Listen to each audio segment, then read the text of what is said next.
সার্জিস জুলাই আন্দোলন থেকে যারা নেতা হয়েছে তারা আসলে আপনি জানেন যে আপনার ক্যাবিনেটও আপনার একজন কলিগ ছিলেন ছাত্র নেতাদের মধ্যে থেকে জনপ্রিয় একজন, তার নেতৃত্বে একটি দল গঠিত হয়েছে। কিন্তু আমরা সেই শোডাউনের রাজনীতি সব জায়গায় দেখছি। তারা একটা ইফতার পার্টি করছেন, যেটা আসলে একটা 5 তারকা হোটেলে তাদের করতে হচ্ছে। তারা একটা গাড়ি বহন করে হেলিকপ্টারে করে সেখানে যেতে হচ্ছে, সেখানে সেটি করতেছে। সেই ব্যাপারটাকে কিভাবে দেখেন? আর পাশাপাশি আমাদের প্রশ্ন ছিল, এটা আপনি অলরেডি মন্তব্য করেছেন, পাশাপাশি আমরা দেখেছি শ্রমিকদের ন্যায্য অধিকার আদায়ে একজন দিলীপ রায়কে পুলিশ আসলে যাচ্ছে তাই করে মারধর করতেছে।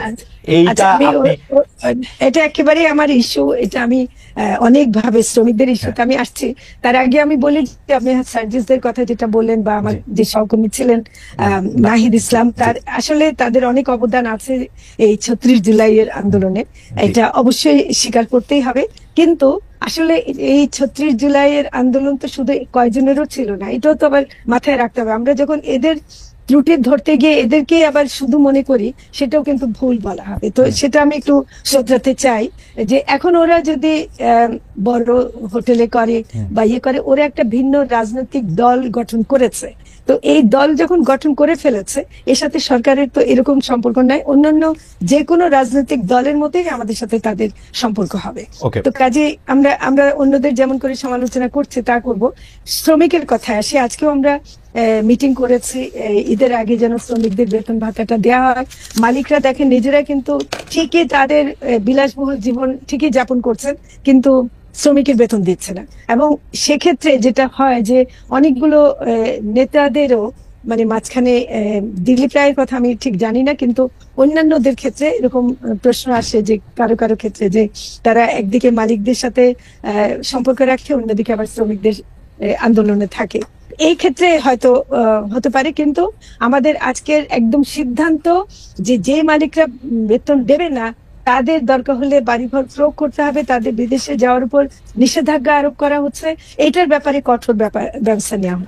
আমরা দেখেছি যে এইখানে গণতন্ত্রের নামে যারা সোকল নির্বাচিতও ছিল, আমি যদি 2001 থেকে 6 বিএনপি কে বলি, 96 থেকে 2001 পর্যন্ত আওয়ামী লীগ সরকারকে বলি, 2008 থেকে 13 আওয়ামী লীগ সরকারকে বলি, যারা নির্বাচিত ছিল তারা একটা পপুলিস্ট জায়গা থেকে আসলে বলে যে গণতান্ত্রিকভাবে তাদের এটা চাইতেছে, সেই জন্য তারা এটা করতে বাধ্য হচ্ছে বা তারা এটা করতে পারছে না, একটা জায়গা বলে। কিন্তু আমি গণতন্ত্রের চর্চা হিসেবে বুঝি আপনি সবচেয়ে ভালনারেবল অংশকে আপনি রক্ষা করবেন, আপনি পপুলিস্ট জায়গা থেকে মানে ন্যায়কে বাধা দিবেন না। কারণ আমরা অনেকেই গণতন্ত্র বলতে বুঝি আমাকে লাইনে দাঁড়াইতে হবে না, আমি একটা স্পেশাল কাজ করতে পারবো।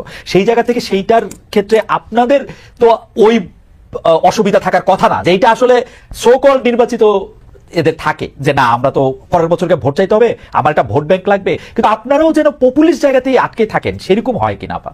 না, এটা তো কিছুটা তো হয়ে যায়, এটা একেবারে অস্বীকার করা যাবে না। কিন্তু আমি একটু বলতে চাই যে আমরা কি গত 15 বছর নির্বাচন বলেও কি কিছু ছিল? গণতন্ত্র বলে তো কিছু ছিল না। কাজে ফ্যাসিবাদের যে একটা সময় পার করে আমরা এসেছি, এতে কিন্তু অনেক কিছু গুলিয়ে গেছে, মানে কার কি ভূমিকা কি। যে আমি এই জন্য বলছি যে আমরা এক একজন এক একভাবে হয়তো দেখছি, আমাদের উপদেষ্টা পরিষদ নিয়ে গঠিত যে সরকার, তার মধ্যেও হয়তো আমরা অনেকে অনেকভাবে দেখছি। একটা যেটা হয় কি, আমরা পপুলিস্ট দেখতে গিয়ে আমাদেরকে দ্রব্য মূল্যের কথাটা আগে ভাবতে হয়, আমাদেরকে যেমন শ্রমিকদের কথাটা আগে ভাবতে হয়। যে আমরা প্রচুর তর্ক করি যে শ্রমিকের কেন বেতন দেওয়া হবে না, বেক্সিমকোর কারণে প্রচুর শ্রমিকরা পাচ্ছে না, ওরা টাকা পাচার করে দিচ্ছে, মালিকরা টাকা পাচার করে দিচ্ছে, কিন্তু শ্রমিকের বেতন দেবে না।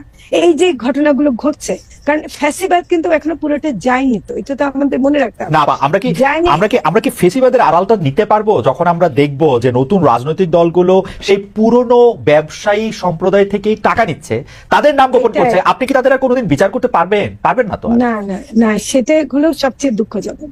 আমি একেবারে আজকে খোলামেলা ভাবে দুঃখ প্রকাশ করছি এবং এমনকি নিন্দা জানাচ্ছি যে সেই কর্পোরেট গ্রুপের কাছ থেকে যারা ভূমিদস্যু, যারা নারী হত্যাকারী, নারী ধর্ষণকারী, যারা জনগণের এত মানে ভোগান্তির কারণ, তাদের কাছে যারা টাকা নেয়, তারা কোনো মতে জনগণের বন্ধু হতে পারে।